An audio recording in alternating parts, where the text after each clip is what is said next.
मंडळी, महाराष्ट्र एक्सप्रेसला आजपासून नवीन लिंक हॉफमून-बुश म्हणजे LHB कोचचा एक लावण्यात आलेला आहे आणि योगायोगानं आज परिसरात होतो. मिरज ते पुणे हा प्रवास मी आज करणार आहे. मला साशंकता होती की खरंच ICF कोच बदलून LHB लावलेत का. कुठेतरी बातमी आली होती, पण खरंच LHB कोच लावलेले गाडी समोर येते माझ्या दाखवतो. कृपया लक्ष द्या. 1103 9 कोल्हापूर गोंदिया महाराष्ट्र. थोड्या वेळात प्लॅटफॉर्म क्रमांक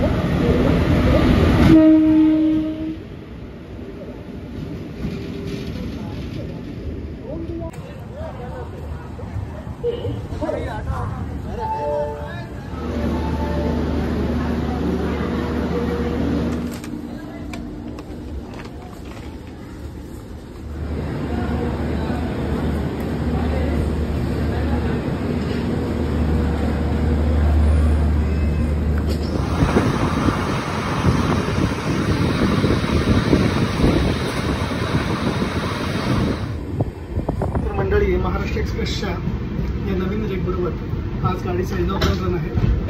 योगायोगाने माझा कोच नंबर आहे A1 आणि फर्स्ट नंबर आहे 1. A1च्या 1 नंबरवरून मी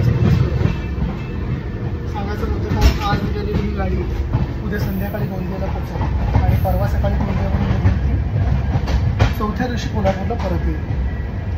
रोज लावणारी ही गाडी आहे, त्यामुळे मिनिमम 3 रेक या गाडीला दिलेली असणार.